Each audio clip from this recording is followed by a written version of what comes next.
success stories told by the people who lived them. We're going to have some guests on this show that everybody knows, and we're going to have guests on this show that nobody knows yet. One by one, Nick Hyder is adding hits to the hit streak. Blessings, folks. Welcome back to another episode of the Hit Streak. I'm your man, Nick Hyder, and today I have, it's really bright in here today. It's more bright than normal, and that's because of the gentleman sitting across from me today. He shines awful bright, folks. Check it out. In the Hit Lab with me today, I've got a former women's basketball coach, a 17-time author, and the number one activator of the Pray Drive in the world. I've got the super coach himself, Coach Micheal Burt. Coach, I'm so excited to have you here, brother. Excited to be here, man. This is a cool place. I've seen some of your episodes, and some of my friends have been on your show, so they're like, "You got to go do this." I'm like, "Okay, we're here." Well, brother, it's an honor and a privilege to have you, and I'm excited, dude. We're about to get into this thing. You ready? I'm ready. I'm always ready. Let's do it. Well, folks, check it out. You all know Coach Micheal Burt, but just in case you're one of the few in the world that don't, you can check him out on social at Micheal Burt, and his website, coachburt.com. Right. So, all right. So we do like to tell a lot of the backstory and the founder story, but I got to preface this whole thing right here. So everybody knows in the world of insurance that we've been helping launch agencies for quite some time. And I was sharing with you before, I think it may be the most powerful 60 seconds I've ever heard when it comes to sales. And it was that clip of you talking about red zone conversions. Yes. Go ahead. Unbelievable. Well, I was doing an event with Hugh Freeze, who is now the head coach at Auburn University. Incredible offensive mind. Incredible dude, okay? And he and I, during his period where he was not at Ole Miss and he was in transition before he went to Liberty, we were doing an event at my house in Florida, couples retreat. Mm-hmm. And we stepped outside and I said, "Hugh, what are you the best in the world at?" Because I always like asking that question. And he said, "Man, if we get it within the 20-yard line, nobody's better." And he said, "In the red zone, when we get it in the red zone." And I thought, man, what a great sales term. And the sales term is you have deals that are in the red zone. These are people closest to making a decision. That's where you should focus your time when you start the day, because people have this confusion of time. It's like, well, who should I be calling? What should I say? And I'm like, start with the red zone. And as soon as I said that, I'm like, boom. Everybody should have people in the red zone right now. Find their fear, give them a courage. Oh, I mean, honestly, we could wrap right there and it would be a great episode. Good episode. Man, it was so powerful. And again, I think seriously, there's probably 200 people from Nashville walking around right now that could quote that video over and over. All those, we've shown it to all of them over and over again. It's a part of our curriculum. I think it's fantastic. Yeah, I think categories. I was a basketball coach, as you know. We'll get into that, but I had plays and I had offensive systems. And so when I started my business, I'm like, man, I need to call everything something. There needs to be a language to this. So we hit list, that's new money. Farm club, people we're working. Red zone, people closest to making a decision. Top 25, biggest advocates. Blue Marlins, big relationships. So I started giving everything a language that I could teach people as part of my coaching. So got to also mention, you like me, or I have a 1.5-year-old daughter at home, and you just had. I have a 3-month-old daughter at home, Emmeline Rose. Man, you don't even look tired. Well, my wife's probably tighter than I am, or more tired than I am, but she gets up with her some throughout the night, and I kind of help with our son, who's 2.5 years old, and my 10-year-old Ella Grace, she's just left to fend to herself, man. That's what I told her. I'm like, hey, you're screwed. I got one and she's got one, and you just got to figure it out. Okay. Man. Well, that's so cool. So, you got a lot going on. You're all over the place. You're traveling. You're always on a plane somewhere. You take your family with you a lot. I do. Which is really cool. So how many spots do you have? I know you have a couple of homes here, right? Yeah, I've got a home in Murfreesboro, Tennessee, between Franklin and Murfreesboro. That's my primary house. And then we have a big lodge about 15 minutes down the road that we do events at. It sits on... I didn't know it was that close. Yeah, it's about 15 minutes from my primary house. And we love that lodge. It sits on 25 acres that we purchased.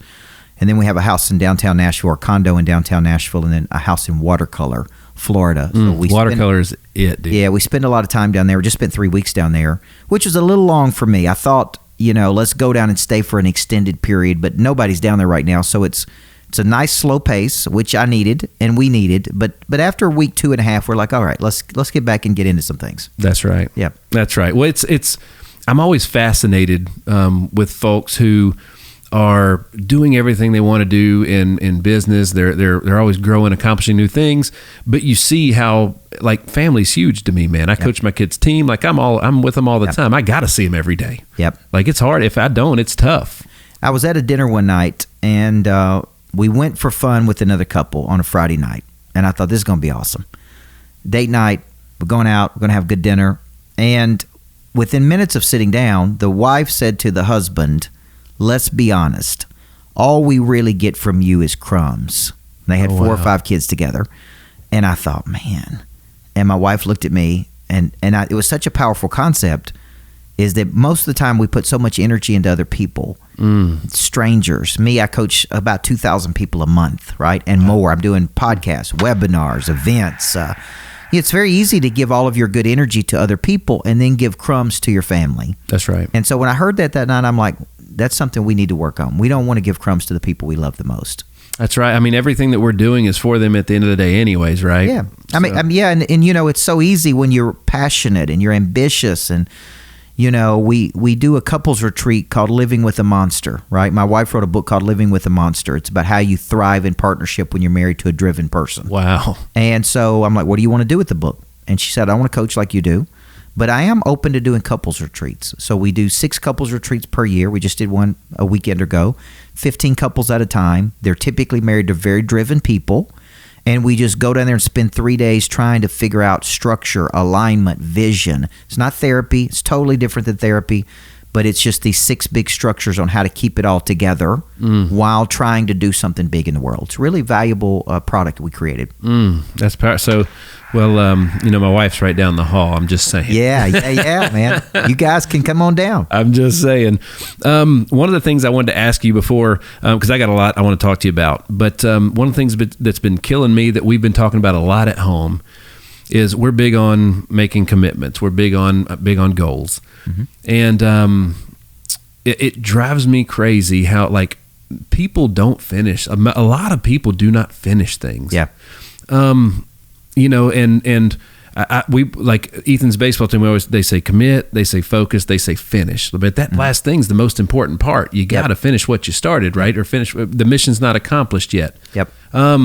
I just wanted to get your 2 cents on that. Give me a little how important is why don't more people finish? All right, so because I've been coaching for 31 years, I'm in my 31st year of coaching. I started when I was 15 years old. Oh, my. Junior pro, was an elementary basketball coach at 18, was the youngest head coach in the state of Tennessee at the second largest high school at 22. Mm-hmm. So I have studied human nature. Why do people start and not finish? Why do good people turn bad? Why do people lose their drive? Why do people become complacent? Because if you deal with people like I do, as many people as you do, you start to wonder why. Okay, so I'm going to take you back. Rick Warren wrote a book called The Purpose-Driven Life. It's good. And it was selling 1 million copies a month. This is unheard of. The only other book that was outselling that was the Bible. And in that book, it's like, why are so many people interested in this book, right? Well, studies show 87% of people never find their purpose. They live their whole lives and never find their purpose. And in that book, he talked about a cycle. And he said people start with good intention. That means they're excited, they're enthusiastic. In my world, in the new book, it would be their prey drive is activated. But then they fail to follow through, and they experience guilt.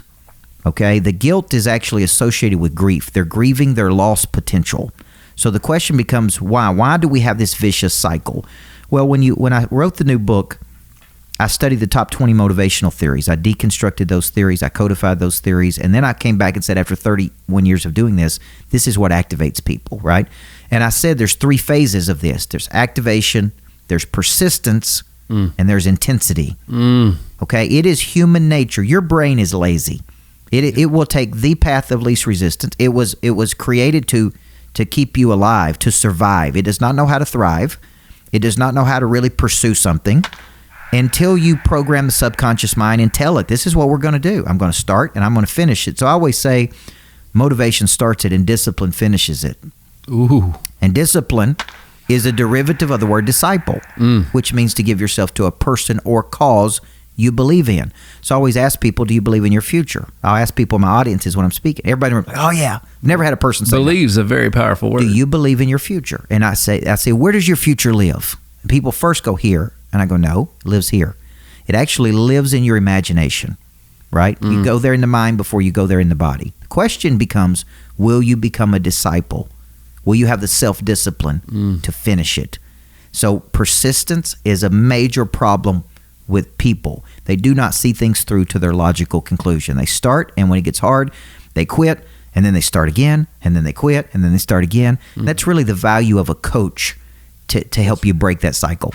That's right. You know, I've mentioned it multiple times. My biggest problem, my family we have a great church here in Brentwood called New Hope, and Pastor Josh does my Christmas episode with me every year. He's amazing. But my biggest beef with why church is hard for me to do is because I'm sitting there and I'm watching all these people that are like in the moment, and then they leave and nothing changes. Sure. Like, and it's almost like, you know, when you like, I tell my family, if we're not going to church for the same reason we went the first time, what are we doing? Like, it has to be that there has to be a purpose behind it that's consistent every single time. Like, why would one Sunday be more important than the next? Like, give it your all every single time. Right. And so I even then I see people in their faith, they get like maybe they didn't quit, but they're definitely stagnated. 100%. There's stagnation. That's human. I mean, that's human nature. And I actually wrote a book many books ago called The Accountable Church. And I wrote that book because Brady Cooper, the pastor at New Vision in Murfreesboro, called me one day after church and he said, "Man, will you work with me? Will you coach me?" I think it's a great idea. And I never coached a pastor one-to-one like that. So in preparation for that coaching assignment, I studied the fastest growing churches in the United States. Simple Church, Blessed Church, anything where churches were growing at a very rapid pace. And what I found was that they had a lot of structures in place to engage with people at a higher frequency, right? Okay. And so when I got finished coaching him, I'm like, these are things we do in business to keep people engaged. That's right. I'm running big coaching programs. That's right. They should show up every week, just like church. But they start and they fall off the wagon. Yep. Just like they do in church. And I said, do you know when people doesn't come to church? Do you know when people come and quit? Do you know when they don't come? Do you know the churn rate, which is opt out? Yep. And there was a lot of business questions I was asking, and he said, "Man, we could get better here. We could get better here." And so he said, "You got to write a book on this." So I wrote a book called The Accountable Church. It's really a book about how to keep people's attention in an ADD Red Bull society. Yep. Now, I hadn't got a bunch of pastors to buy it yet. It's interesting because pastors either look at it and go, "I ain't reading that." Yeah. What does he know about running a church? And I didn't write it to teach him how to run a church. I wrote it to teach them how to keep people engaged. That's it. How do you get people showing up every week? Because their feelings get into it. Well, Sunday's my fishing day. Sunday's my day off. Titans got a home game. Titans got a home game. Yeah. So, they need strategies in place to recommit, for people to recommit to their faith every week. That's right. I mean, it's, if, we'll move on to the next thing, but like, again, it's, churches grow by bringing people into through faith, right? 100%. So if you sit out there and everybody that's there comes as a follower, but eventually the follower becomes a leader. The best leaders were once great followers, right? Just like Jesus' first disciples. So at the end of the day, we made a commitment on the podcast, hadn't aired yet, but we're going to bring one family a month to church with us. That's the goal, is minimum, that's 12 families for the year. Yeah. See, we'll go 7 to 15 touches in our follow-up to close a business deal, but we won't go 7 to 15 touches to get somebody to church. There it is. And we're talking about a little bit bigger deal here. So it's like, why are we not more proactive with going after people? Why are we not more proactive with inviting people? Why are we not more proactive? Like, why couldn't we use a selling system in a church just to get people to church? That's right. Like, why can't we think that way?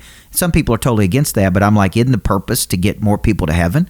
Okay, I mean, we're talking about eternity here. That's right. So why don't we get more serious about this? And so some churches I went in and spoke to, they're like, "Man, you're a little aggressive." And I'm like, this is a big deal. That's right. We're talking about something real important here, right? That's right. So would you be open? Now, what I found when I went back and coached coaches, so when I retired from Riverdale at 31 years old, I'd won a championship. I'd won almost 75% of every game I coached, right? Wow. I built a powerhouse. And so I'm going to go coach other coaches, right? So Vanderbilt hired me to work with their staff. Ole Miss hired me to work with their staff.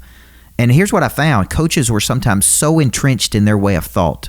Even if I could come in and help them win 5 more games, they weren't open to it. Wow. They were so, and I found the same thing true sometimes when I went into churches, right? Like, we've been doing it this way, right? We're not open to this. So there's growth-minded people and there's open-minded people. Fixed-minded people. It's very hard to help a person that's closed-minded. Wow. So, and obviously that the Accountable Church, they can get that at CoachBurt.com. Absolutely. And we need to sell that one, so you can come buy a bunch of those if you need to. Boom. Well, listen up, man. Like, if what we just said, we got a lot of churchgoers that keep up with us here, right? Yeah, so good. if you're not getting what you feel like if you feel like you could get more, you ought to check out that book. Absolutely. It'd be a great place to do that. All right. Well, what we're talking about the most today, though, is that pray drive and going back to finishing things. So Yep. you mentioned that you built a powerhouse. I live here. I know about it. It's Yep. true. That's 100% fact. So, but like you could have retired from basketball sooner, but you didn't. That's right. Right. So tell that story. So I was using a lot of, different techniques when I was a basketball coach that were unusual. I was coaching the whole person, body, mind, heart, and spirit. I was kind of a disciple of Covey's work, whole person theory. I was teaching 7 Habits of Highly Effective People to every player. I had life after basketball, entrepreneurship programs, like way ahead of our time, right? And I was really the black sheep of coaches, to be honest with you. I got a lot of slack, flack from people. People were negative toward me. They made fun of me, but I was winning. And so people were constantly asking me, what are you doing with those kids? And I said, man, I ain't got time to explain it. Okay, I'm trying to win a championship, so I'm going to write a book. And I don't know what prompted me to write the book, but at 25 years old, I sat down and I wrote a book for other coaches. And it's called Changing Lives Through Coaching. And eventually would become a best-selling book for me called Everybody Needs a Coach in Life. But I wrote it at 25, and people started asking me to speak. And like, would come speak to my group. You're a motivator. And I would go speak for an hour and say, thanks for buying the book. Got to go back and coach the kids. And then people started saying, will you come back? And it was companies, Dell Computers, State Farm Insurance, National Healthcare. And at first I was like, I'm not interested. I'm trying to build a championship. And my path was to go to college, be the next male Pat Summitt, be Gino Auriemma at UConn. That was where I was trying to go. Gotcha. And so I was speaking somewhere once, and when I got finished, they said, we want you to be our coach. Or I think they paid me more in an hour than I made in a month coaching. I was working 80 hours a week, every week. And so I started to have this big revelation, man, I could do this. I could go around the world. I could speak. I can coach people. And so I started getting speaking engagements. I started manifesting speaking engagements, and they started to pay me. And then they started to offer me 6 figures to be their coach. But I hadn't won a championship yet. And Tom Nolan hired me when I was 22 years old. Gotcha. And we were sitting in a room just like this, and I remember it like it was yesterday. I was an assistant coach. I'd been an assistant for 3 years while I was in college. He called me in, and he said, why should I hire you to be the head coach? And he pushed an envelope that had a bunch of resumes in it across the table. No. And he said, every one of these people have more experience than you. They're older than you. There's even people in here who've been in the state tournament. Why should I hire you? And it was a pray drive moment. And it's like Tin Cup, either you seize the moment or the moment seizes you. And I just looked at him and said, I'm the only one who's going to bring you the one thing nobody has ever brought here to this school is a championship. And I was so confident. And he looked at me and he goes, I'm going to name you the head coach tomorrow afternoon. Get out. True story. That's how I graduated from Middle Tennessee State on Saturday as a college student. And the next Thursday, I was named the head coach at Riverdale. Wow. Youngest head coach in Tennessee, the second largest high school. Wow. And now I had been there 3 years, so it wasn't like I walked in off the street. I had been there as an assistant, and I was in the game, but I was hustling. I was always the first one in, the last one to leave. He saw something in me. So the reason that staying the whole time was important to me is because I made a commitment to that man. That's right. And that's something a lot of people don't do today. So I said, I'm not leaving. I can make a lot more money over here. I agree. Yeah. But I'm going to stay here until I see this through to its logical conclusion. Mm-hmm. And it took me 10 years, and we won a championship. It was the first championship in the history of the school. And then it was just a machine. Then it was a machine for the next 10 years. 4 different coaches came in after me. I kind of hand-selected the one right after me. And then I had a lot, kind of some influence in the other 2. And they won championships. Mm-hmm. And then maybe one coach came in, and they're struggling today, but for a decade it was powerhouse. Wow. It's hard to keep that thing going for 20 or 30 years, man. Absolutely. Anything, really, right? But 10 years, it was dominant. I mean, really dominant. It was. I remember. It sure was. So you got out of basketball. You say you were 31? 31 years old. All right. So how many books had you released at that point? I think maybe 4 to 5. My third book, This Ain't No Practice Life, was the first one that kind of caught some steam. The first 2, I didn't really know what I was doing. I couldn't get anybody to buy them. I had no plan to get people to buy them, but it was practice for me. Gotcha. The third book, I kind of learned a position by concept. I started to learn that, man, you need to come up with great concepts. And that book was called This Ain't No Practice Life. And that was a book that actually attracted my wife to me. My wife was selling cell phones for Verizon, and they told her she had some potential at 30 years old. She wasn't my wife then. And they told this young country girl from West Tennessee, you got some potential. You should go see this coach. He can help you. And they paid $50 for her to come to a workshop on a book I wrote called This Ain't No Practice Life. Wow. She came to that workshop. She'd never read a self-help book. She'd never been to a seminar like that. She'd never had a coach. And after, she took a lot of notes. And then she came up to me afterward and said, I need to meet with you because I think I have talent. I think I have potential, but I have no idea how to activate it. Mm-hmm. I feel like you can help me. And remember, I was married to basketball for a decade. That's right. I was excited to see a woman. And I'm like, sure, step over here. I'm available. And but true story, that really activated our relationship. Gotcha. Her going to that workshop. Gotcha. And we ended up married with three beautiful kids. All the single guys are like, I got to write a book. Got to write a book and have a workshop. But now I do remind her, if she's ever mad at me, that she only paid $50 for the workshop. Oh, baby. I'm like, it wasn't $5,000, girl. That's what right. are you thinking you get for $50? That's right. What, Mitch is talking about the workshops, because you've got something going on all the time. You're either speaking somewhere or you're running one or speaking at one or whatever. As a young business owner, it really, nobody sets aside enough money for growth, development, marketing at all, especially when they start their business. Right. I guess it's almost impossible to do so without a certain amount of funding. Mm-hmm. But I was like, it took me a long time to figure out that, like, you have to invest in yourself and you have to invest hard and heavy. And it's always, if it's more than you feel like you can do, that's the one you should do. Yes. Right? Because if it's cheap, like, name one time anywhere else in your life you're like, I want the cheapest thing you got. Yeah. But that's how people think about their personal development. Mm-hmm. So why should you do it? Maya Angelou said, when we know better, we do better. That's it. And the way you know better is by getting in the room who know better. Okay? And for me, thank God, when I was 18 years old, okay, let's back up. When I was 15 years old, I was in an honor society called the Beta Club. And I won like a something, and they sent me to the Broy Hill Leadership Academy. Mm-hmm. So I went to North Carolina. I was in the middle of the woods with all these other kids. I remember being scared to death. But for a week, they just poured leadership into us. And it was there, I was like, man, I want to be a leader. Like I think I have it in me to be a leader of people.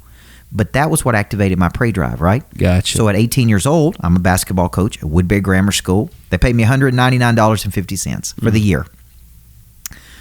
And everybody was going to Don Meyer coaching clinics at David Lipscomb. Don Meyer was the best, wasn't he? And so I remember going at 18 going, God, this guy's so good. They are like robots. It's like this crazy. Mm-hmm. Don Meyer said, if you don't read another book this year, pick up a copy of The 7 Habits of Highly Effective People. Mm-hmm. And I had never read a book like that.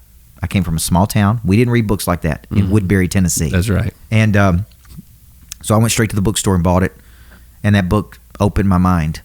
Gotcha. And I became a huge disciple of Covey, who I studied for 8 years. Gotcha. And that really got me on this path to self-development. That's incredible, man. Yep. Incredible. Well, folks, you got to invest in yourself, man. So look, all I can tell you, if it's what might seem like a lot of money today, when you're done with it and you've achieved what you get out of it, it won't be a lot of money anymore. Yeah. It's an investment in yourself. You got to make them. You got to. You're going to learn something, and you're going to know something. You're going to have a confidence. You mentioned earlier about commitment. A lot of people think confidence, you start with confidence, but you don't. You actually start with commitment. Mm-hmm. From the commitment, you get courage. Mm. From the courage, you learn a new capability. Mm. You learn a new skill. From the new capability, you have a new confidence. Mm. That is a cycle to confidence that a lot of people think, well, I don't have enough courage to do it. I don't have enough confidence to do it. You don't start with confidence. You don't start with courage. You commit to something. That's right. Then you work through the cycle. And that was something I learned from a guy named Dan Sullivan, strategic coach that I was in for several years. So, I mean, you've sought out coaches. You've 100%. I mean, literally, he's been talking about the whole time how other people helped you get to where you're at Yep. today. Like, it's just part of the game. Yeah, I've had great coaches. I've had coaches from the time I was, a kid to 18 years old, 25 years old. I've been going to coaching. I constantly have somebody coaching me on something. Like the new book, we're trying to make it a Wall Street Journal bestseller. I hired Rory Vaden to help me do that. He's a coach. I've had a coach on nothing but connection, on how to connect with people for 6 months. Dave Blanchard, who owned all the rights to Og Mandino's work. I've had some of the best coaches in the world, and I've paid a fortune for those coaches, and they have helped me make a fortune. That's right. So it's like, I thought I was good at connection until I spent 6 months with Blanchard. Then I was really good at connection. When I figured out that I needed to start investing more into my development and things like that, it was studying other people, and I realized, like, well, why do I think I'm so special that I'm the exception to the rule? Right. They all did it, I got to do it too. That's right. how you do it, right? So that was the first lesson I had outside of sports, where when I wanted something, I just basically studied all the people that had it and found out what they had in common. Right. And if I didn't have that in common with them, I probably wouldn't have it. But if I did, I would probably get it.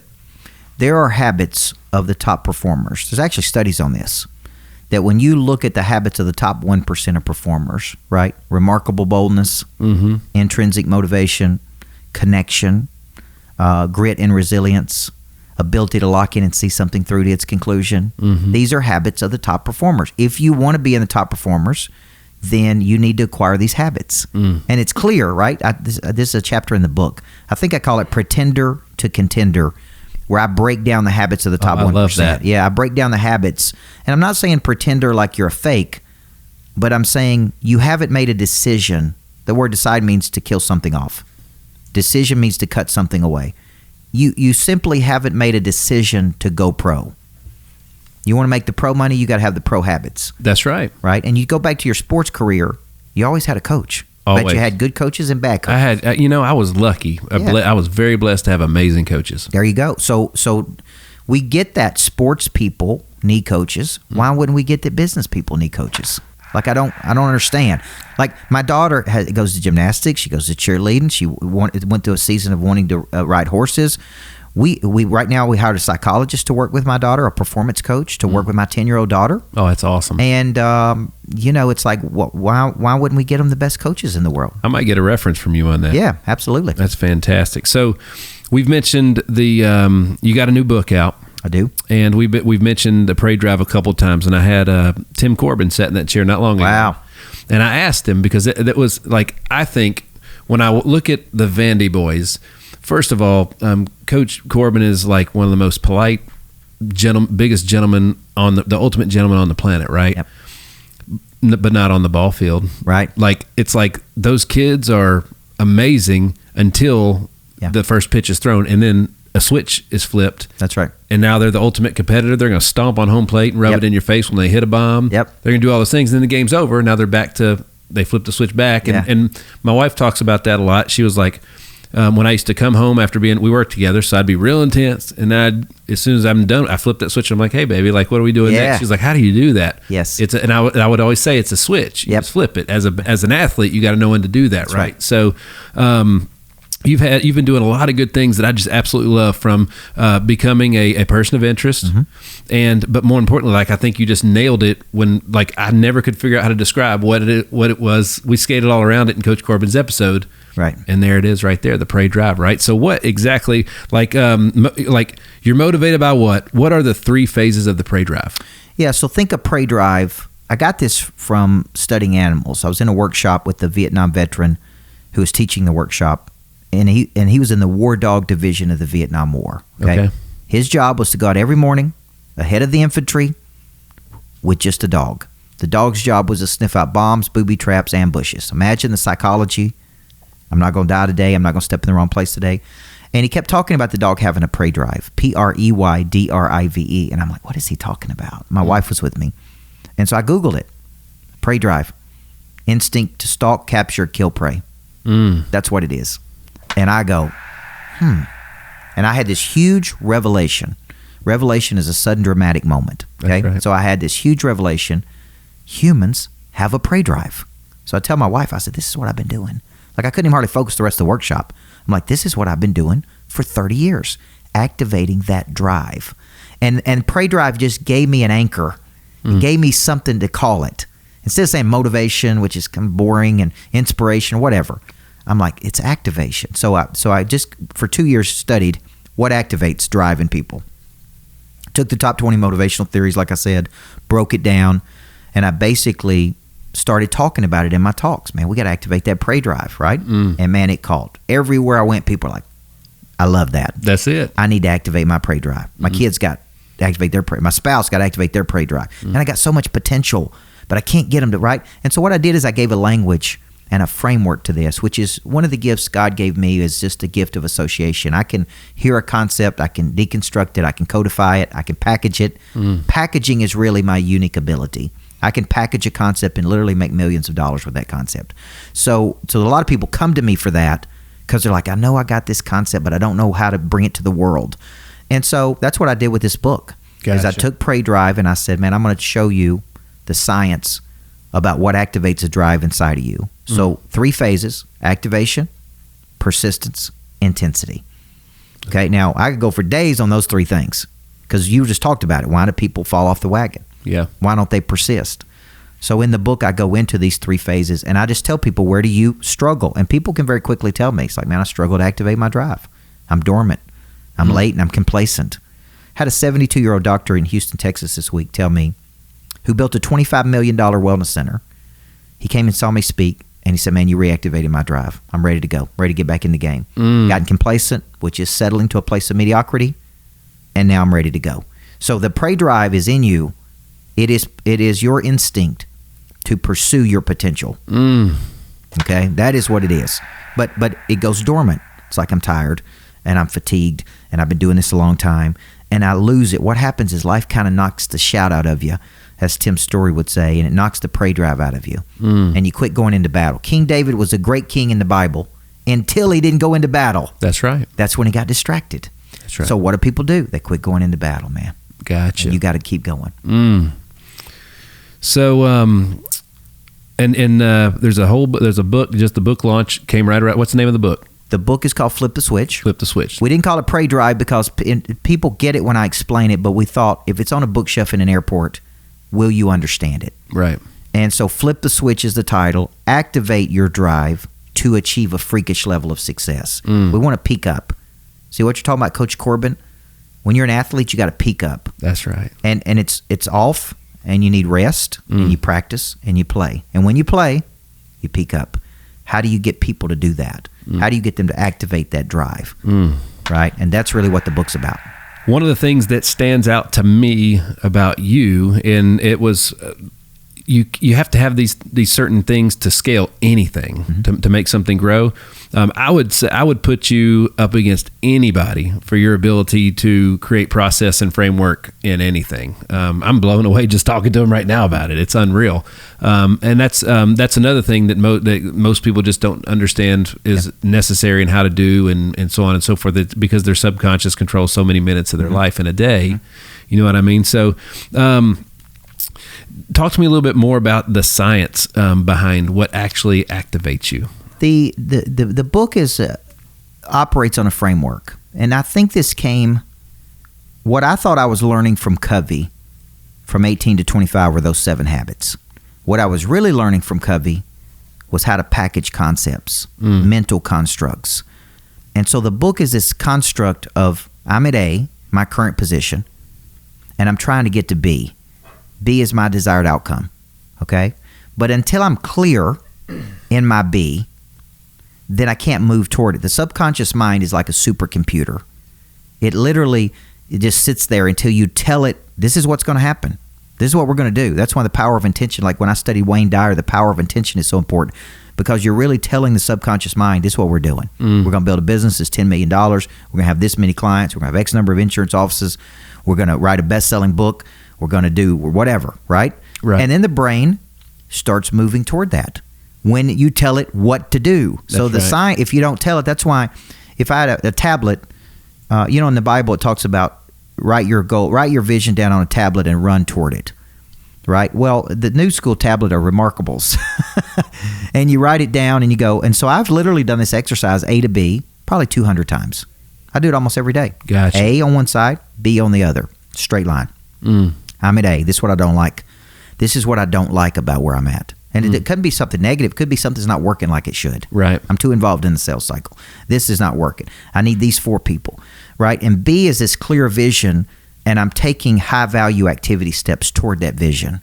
Okay. And I'm manifesting that vision. But what is happening between A and B? What is keeping me from going from A to B? And so the science is I need to tell the brain over and over and over, this is what I'm going to have a greatness factory in downtown Nashville, the place you go to become great. It's got an auditorium and podcast studios, and you can work there and you can learn there and you connect, and every person gets access to my coaching, right? So it's not the complacency factory. That's right. That one's across the street. And I may open that one too, because that one will definitely sell out. It worked for winners and losers down there. That's exactly right. See, that's a great concept. So the brain, I get into this in the book about, hey, you're A and you go to B, and the whole book I make you do this exercise over and over. You literally can write in the book. Wow. It's like, do it again. And when's it come out? January 31st. January 31st. Most people, I was coaching 5 guys probably 90 days ago that were all making $500,000 a month in personal income. And they came to me because they said, I lost my prey drive. First exercise I do, A to B. Where are you at? What is B to you? Nobody could tell me. Wow. What are you moving toward? They quit going into battle, too. That's how they lost their prey drive. Yeah. They got to a point. So the question becomes, why do we become complacent? Complacency, gradual settling to a place of mediocrity. Oh, wow. Mediocre, halfway up the mountain. That's right. That's what it means. So it's because we have satisfied needs. Satisfied needs never motivate, only unsatisfied needs. So we pursue a new goal. Man. That's why we become complacent. Absolutely. And when's your greatness factory going to be finished? It's hopefully May of 2023, if they can build it as fast as they're telling me they can. It's going through the city right now, through permitting in Nashville. It's beautiful. It's I had the vision in 2016, and the vision came because moms and dads would bring their kids to me, and they'd say, my daughter's got a lot of potential. She just needs something. Yeah. Confidence, motivation. And I would say, thank you for bringing your daughter to the greatness factory, because we're going to manufacture her greatness. That's it. So when I became a coach, a business coach, I'm like, man, we should build a greatness factory. We should have greatness factories all over the world. 100%. And so that's the vision. And it's really cool. People really like, there goes back to my unique ability, which is concepts. I can create concepts that people can latch onto. Person of interest was a big concept for me. Prey drive is a big concept. $1 million follow-up is a big concept. The greatness factory.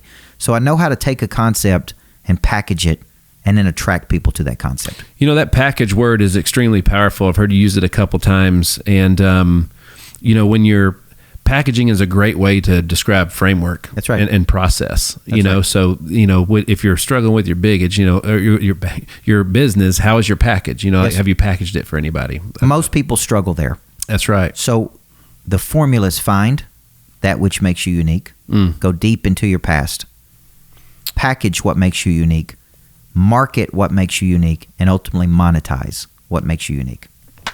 I reference the GPS that's in all of our phones all the time. It only works if you tell it where the end destination. That's right. It's good. You know what I mean? And it tells you how long you got, and if you get off course, it corrects it, and so on and so forth. So sounds like a lot of what you're doing for a lot of great people. Yeah.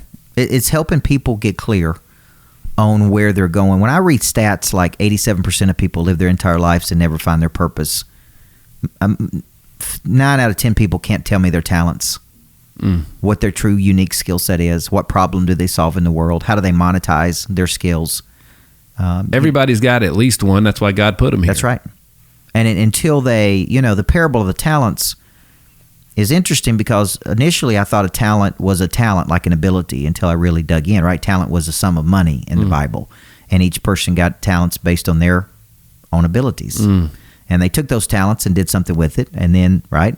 The only place it says, well done, good and faithful servant in the Bible is in the parable of the talents. That's right. That is the only place. So they took what they had, their ability, they went and did something with it, and they brought it back with interest, right? And it said, well done, good and faithful servant. I love it. Right? That's I the love parable it. of the talents. So the book comes out January 31. However, they can pre-order it now, right? I really want them to pre-order it now because we're trying to do something big with this book. When you write 17 books, I've never had a Wall Street Journal bestseller. I've had Amazon bestsellers, but I've never had a Wall Street Journal bestseller. And we're really tracking toward that.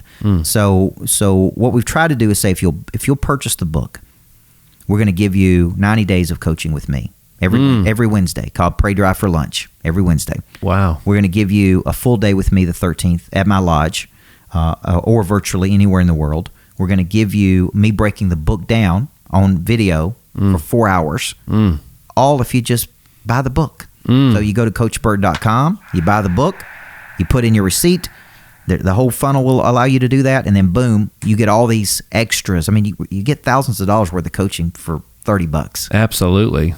Absolutely. That's right. Connor's doing it right now. Come on, big guy. You'll see me there too. I'm gonna get that. I'm a big supporter of all that stuff, and we're definitely gonna be doing that. Again, that's at CoachBurt.com. Check him out on his social at Micheal Burt.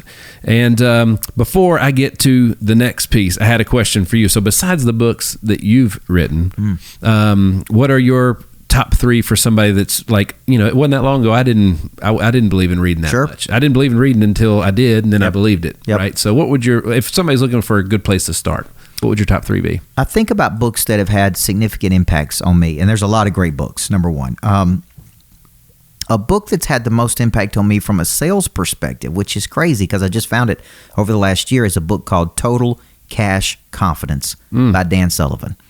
And he talks about in that book that the way you really have confidence about money is you spend all of your time and energy focused on other people's ambitions. Interesting. Okay? And that's really, you and I talked about the show Undercover Billionaire. Mm-hmm.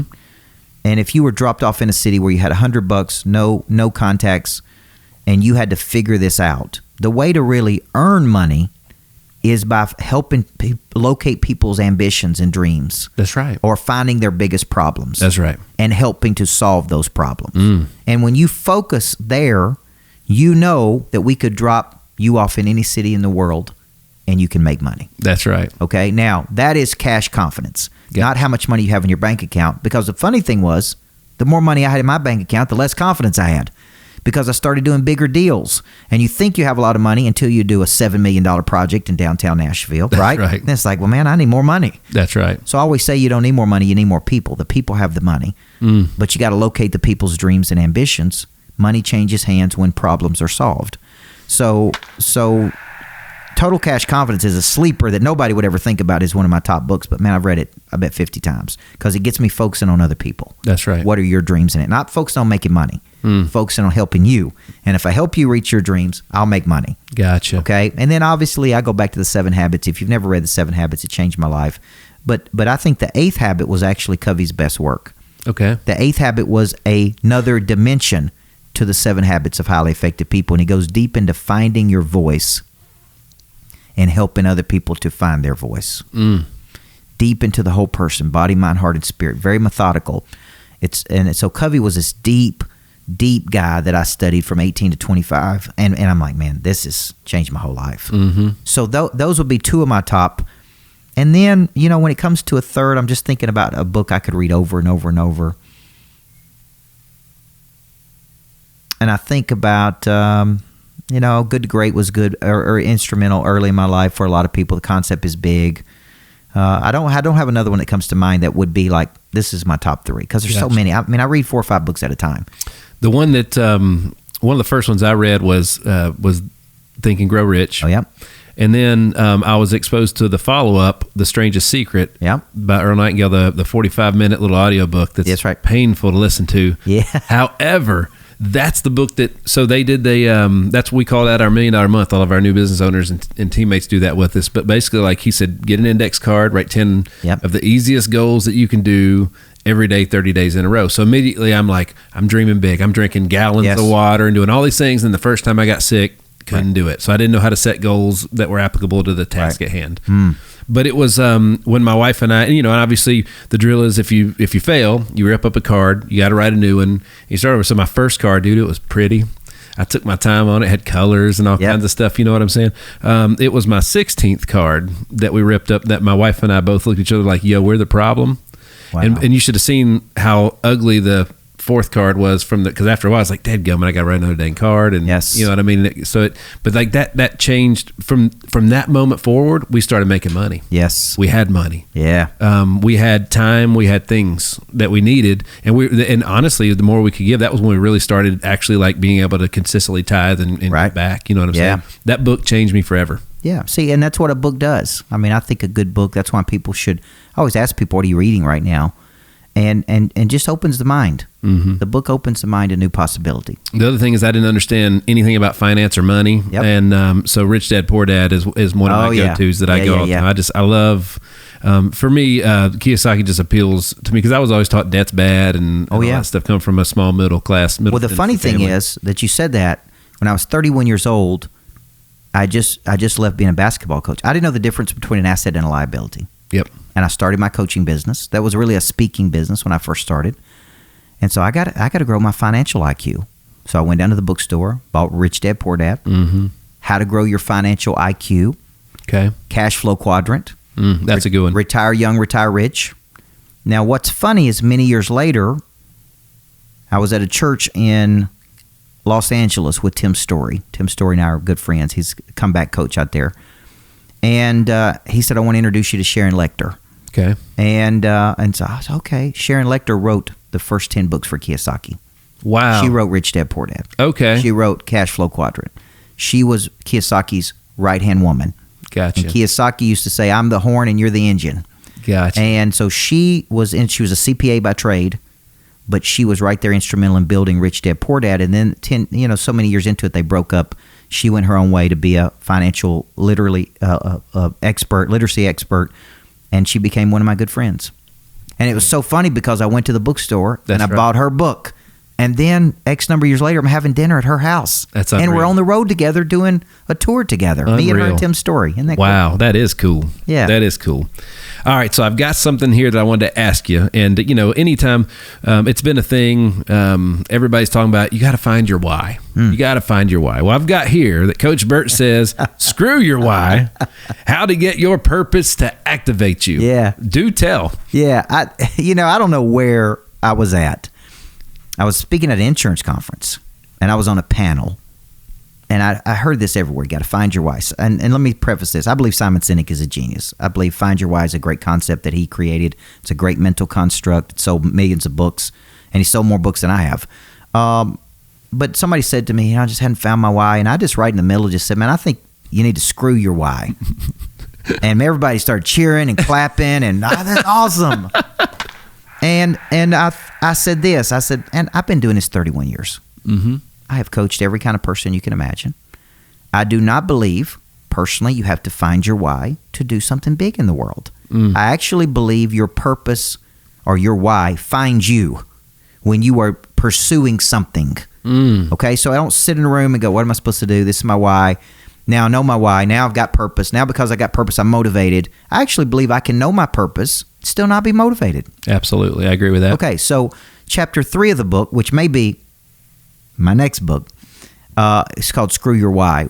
I do not think, and I'm trying to say this to people, look. It's a great title. The way you find purpose is you move. You take action. The prey drive has to be activated. Prey drive is curiosity. It's hunger. It's instinct. I'm pursuing something. Mm-hmm. I didn't know I wanted to write books until I started writing books. I didn't know I wanted to coach adults until I went and spoke to adults. So I think a lot of people feel like losers in life because they hadn't found their why. And I'm giving everybody permission out there. It's okay if you don't know what your big why is. And by the way, I used to say I'm doing all this for my wife and my kids. Mm-hmm. Okay? Because that's the politically correct thing to say. Right. And I went home one night, and my wife will call me out. She said, look, I saw in your video, you said you're doing this for us. And she said, look, she said, you need to quit lying to those people. That's a good woman. She said, we benefit from it. We live in nice houses. We have a better life, way better life than I ever imagined. But you don't do this for us. You do it for you.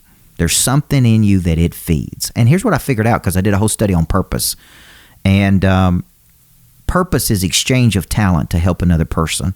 Okay. And the exchange is where I get purpose. You see where I'm going? I do. If I help you move toward your purpose or be or whatever, and you come back and you thank me and you say, man, this was really valuable for me. That exchange gives me purpose. Gotcha. So when I speak at the very end of my talk, I always say, you give me my purpose. The coach is not valuable unless there's players. The book's only as valuable as people buying it and reading it, right? Amen. So I did a whole thing called Purpose to Profit. That was one of my best-selling programs. Purpose to Profit. How do you find it, and then how do you make money with it? And so in the chapter 3 of the book, Screw Your Why, I go deep into allowing your purpose to find you by pursuing your interest. It's like when you come in, I ask you, did you do this? Do you enjoy this? You know, like how, like I want to know, I'm curious about people, like how did you figure out how to do this? Like you with the insurance thing, like how did you do this? How did you build this? What activated your drive to want to do it? And you told me your backstory, right? You did this and you did this and I learned this. I'm always like, what did you learn? I'm curious because I study people. I'm like, okay, now I'm putting the puzzle together. But I think purpose finds you. I didn't know I wanted to help people find, package, market, and monetize their purpose really until over the last couple of years. Gotcha. And I'm like, this is what I'm good at. Gotcha. Well, you know, we're talking about commitment, and I'm big on you got to go all in, man. You got to give it your all, give it everything, right? Because if not, you know, I just, if you come up short, how do you know that I just can't leave anything on the table, right? So when you're going all in, like how do you make your drive a daily habit? Like how do you make it a part of your everyday life? The pray drive, this is a lot of people are shocked by this. Just because I write motivational books and I study motivation does not mean I wake up motivated every day. I wake up just like everybody else does. Tired, sometimes, frustrated, irritated. I'm a high D on a DISC profile, so I'm angry because I'm not getting where I want to go fast enough. I have to work through a cycle to activate my pray drive. Yep. Okay? Now, this is where the Covey in me comes out. If you have 4 parts of your nature, body, mind, heart, and spirit, I believe each of those parts can be activated. That cycle you mentioned, my wife and kids would say that mine is not pretty because like I'm literally like pumping myself up, almost like getting mad. Yeah. Pissing myself off. What pray drive? That could be a way you activate your pray drive. It's 100% the way I do it because then it's like, all right, now I'm ready to go. Yeah. It's just like it's game time. That's right. So every morning, this morning I go through the cycle. I when I'm in town, my goal is to get up at 4:30. I listen to something positive. It's a great day to be alive. Some kind of song. It's going to be a good day. And then I'm kind of to myself because everybody in the family is asleep at that time. I ride into the gym. I listen to a sermon on the way to the gym. That feeds my faith. Gotcha. I go work out at Rock Box, which is boxing. And I like the boxing because I can go hard with the coach. That works out my body. Typically, by the time I leave there at 6 a.m., sun's coming up, I'm starting to go, all right, man, let's do this. Then you've already kicked the day's entire behind before everybody else gets up. It's a discipline, but it is part of this cycle of pray drive. And then I go home and spend time with my kids. That activates my heart, okay, emotional. Then I listen to something on business as I'm getting ready. That activates my mind. Now I'm ready to go into battle. That's right. I woke up just like everybody else, not pray drive activated. Because when you've been doing something 31 years, like this past week I was in San Antonio, and I was speaking to a group, and on my way over there, I told my guy on my team, like, man, I don't feel like doing this. I've been doing this for 31 years, right? And I got a group of real estate agents that want me to activate their pray drive. Yeah. And here's the deal: as soon as I walked in that room, and as soon as I flipped the switch, boom, bam. And he came to me and says, "Man, one of your best talks I've heard." Really? Yeah. That day, he's like, "Man, this is one of the best ones I've heard you do." And it's a guy who travels with me all the time. That's so cool. So I was like, the pros don't listen to their feelings. Amateurs listen to their feelings. Feelings are not fact. And they are sure are confused with it a lot. They'll lead you wrong. Man, that's the problem we got going on with the world today is everybody's feelings mean too much. I think if you're offended by stuff all the time like that, I just think too many people are spending too much time looking in instead of looking out. Yeah. Yeah. You know, they'll look out when something's wrong, somebody else's fault. Sure. But boy, man, it drives me crazy. I'm like, I could spend more time thinking about what I could do for other folks than how they're bothering me. Big time people don't have time. How do you know if you're with a big time person? And this was, I'm trying to think of when I was working with him, Ben Wilson, real estate agent, Hendersonville, or Mount Juliet. And he said, you know how you know big time people? And I said, no. And he said, small time people get together and talk about other people. You listen to their language. Next level people get together and talk about events. What happened this weekend? What's happening? Who's winning this game? Who's doing that? He said, big time people get together and talk about ideas. But real big time people get together and talk about execution of ideas. Bam. And that's how you know if you got a big time person or not. Man. So is that how you create value in this world? Value is exchange between your talent and skill and someone else's problem or ambition. It is that exchange. Gotcha. I have a problem. I want to write a best-selling book. Okay? Rory Vaden comes along, says, I'll show you how to do that. Brand Builders is amazing. Because I've done it for the last 10 people. Okay, that's value creation. Value creation, but Sullivan called it the fundamental relationship between your talent or your unique ability, what he called, and their problem. And this exchange is value creation. It's also where monetization takes place. That's right. Okay, the greatness factory is value creation because it's creating an environment for people to be great. They can go work. There's energy. There's excitement. There's coaching. There's development. There's that's the value exchange. Sounds a lot like the greatness factory. Reminds me of everything that the Entrepreneur Center should have been. Yeah, that it just never really happened. Yeah. And that's exactly right. And I don't know what happened, but there's been great people associated with it, and they've had some. I don't know. It's kind of weird. I don't really know the whole story about it, but like it just, we have an entrepreneur center, and not many people would even know that. That's right. That's right. An entrepreneur takes lower level resources to higher levels of productivity. Good gracious! I told you he's hitting for the cycle, folks. Unbelievable. The habit of the 1% performers. So when you study, this came to me from Kevin Elko. Kevin Elko is Nick Saban's psychologist at Alabama. Okay. What makes Nick Saban so dang good?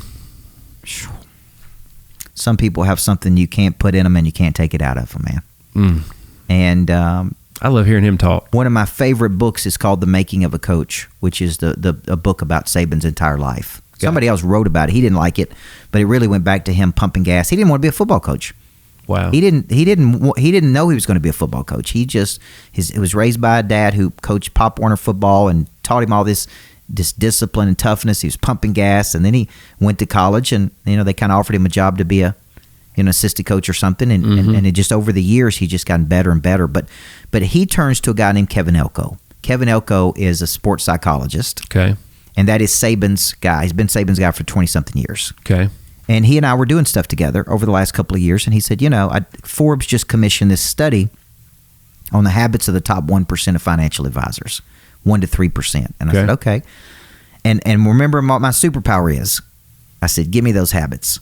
And do I have your permission to talk about them? I said, because I'll write a book about them, right? And he's like, go do it, whatever. That's right. And I started talking about it in my talks. Real estate agents, mortgage originators, insurance people. These are the habits of the top performers. And if I could show you these habits, how many people want them? Everybody's like, I want to know them, okay? And they're more like attributes. Remarkable boldness, intrinsic motivation, he calls goals, ability to lock in and see something through, connection, which after getting coaching on connection, I really see that in all my top people. Gotcha. They treat everybody like family. Gotcha. They're really good at how they connect to people. Then you've got grit and resilience, right? Grit and resilience. And so these are the habits of the top performers in the world. Gotcha. And if you could so I show people that, and they're like, this is where I struggle. I struggle with grit and resilience. I struggle with connection. Most people struggle with remarkable boldness. Really? Which is, remarkable means striking. Boldness means fearlessness. Now, think about the top insurance people you know. Think about the top people you know. Well, I'm looking at one of them. Are they all not remarkably bold? Yes, they are. See, that's something we could instill in people. There's definitely a level of authenticity. 100%. And that word has been used over and over and over by awesome people. Yes. It's crazy because there's so many people that are not authentic in the world. Mm-hmm. That when you meet people who are truly authentic, it's like, that's good. You can tell, right? Especially Absolutely. in my business, in the coaching business. There's people that are one way on stage, another way off stage, and you want to match up, right? Right. You want people to go, that dude's authentic. He cares about the people he coaches and works with. Gotcha. So let me ask you this. Everybody has kind of like that final destination of where they want to finish. You know what I mean? Whether it's a championship or whatever it may be. And I want to point out, you said you're a 17-time author. Yep. And and how many books in did it take before you got one on the bestseller list, or before you felt like that one performed? Everybody needs a coach in life. It was 6, 7, or 8 into it. That's what Grant Cardone said. Yeah. He said and he said the first 7, I think the 10X rule was like his 8th book. Yeah. And the first 7 were all flops by his standard. But when that one hit, then they all hit after that. That's right. And it's like everybody needs a coach in life was me coming into what I wanted to say to the world. That was a good one. And then Person of Interest for me has sold a lot of copies. But Person of Interest, the concept, has helped us generate millions of dollars. So I tell people, it's not that you make the money off the books. You make the money off the concept. Gotcha. Okay? Boot camps, workshops, coaching programs, people hiring you to be their coach. You see where I'm going with it? So Person of Interest, people come to me and say, I want to be a person of interest. You're teaching me how to be a person of interest. Mm-hmm. And a lot of my top mortgage people that you would know, I think you've had some of them on the show, but some people that I would know that are in our circle. Mm-hmm. Typically people earning over $500,000 a year in personal income come to me and say the same thing. You helped me become a person of interest. No matter what I do for a living, that's what you really did for me. Got it. Yeah. Got it. And persons of interest are always, we were talking about the other day how literally like actors, people will fall in love with a character that an actor plays, and they will get endorsements based on basically like they may be a horrible person, but they always play the good guy. Yes. You never see the villain, the guy that always plays the villain endorsing stuff. Right. Right. It doesn't work out, but it's because people trust them. Right. They trust them, and those people are persons of interest. Right. So well, people of interest are people that have a skill, a talent that the world recognizes. Yeah. This is why it's important to find your skill. Because what makes you a person of interest is you have some primary skill that you're very skilled at something, and people recognize that. People always ask me, how do I build relationships with Ed Milet or Grant Cardone or Brad Lee or Tim Grover or I could go on and on, Sharon Lecter. And I always think they all recognize that I do have a skill, and they appreciate that skill. And at that level, they know if you're not that skilled. And so it's like, how did you get in a room with these people? I figured out how to get on a stage. They saw me. They go, this dude knows what he's doing. We like him. Let's get him in the club. And that's opened doors for me like you can't imagine. Milet endorsed the book. Grover, Story, Bradley, all those people endorsed the new book. And they're all, I would consider, friends. Gotcha. I love it. And you have online courses for folks as well, right? Everything's at coachbird.com. Everything. Gotcha. And I know the VT system you're using, which is fantastic. So we know it's good. That's fantastic. I love it. Let me see. Let me see if there's anything else that I had my note. We were going so fast. He was on fire. My notes are all over the place over here. So you did. Let me see. So folks, I don't even know if I properly introduced this man right here. So Coach Burt, he's a top business and performance coach.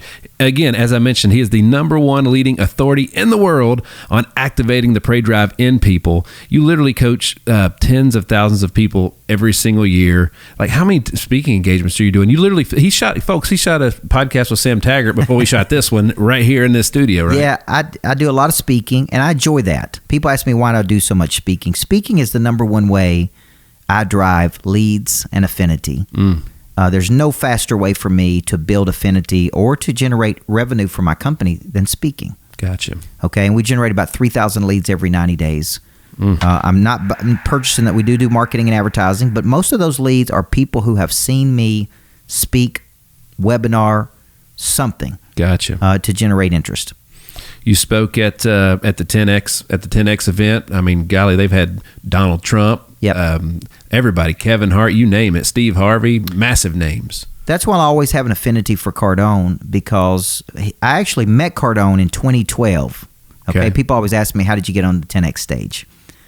I had a radio show in Nashville on an AM station, 1540 WLAC. That's right. Oh my gosh. Okay. That's right. And I called it Change Your Life Radio. 1 hour can change your life. And so I was always looking for somebody to have on the show. Always, like you are for your podcast. That's right. And I was walking through an airport, saw the 10X rule in Chicago airport, and I go, man, who is this dude? I identify with the concept.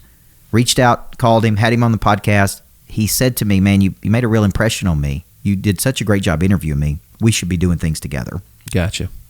And that started a relationship with me and Cardone, who's always been good to me, by the way, that ultimately led to me speaking at 10X in 2018. It changed my whole life. Absolutely.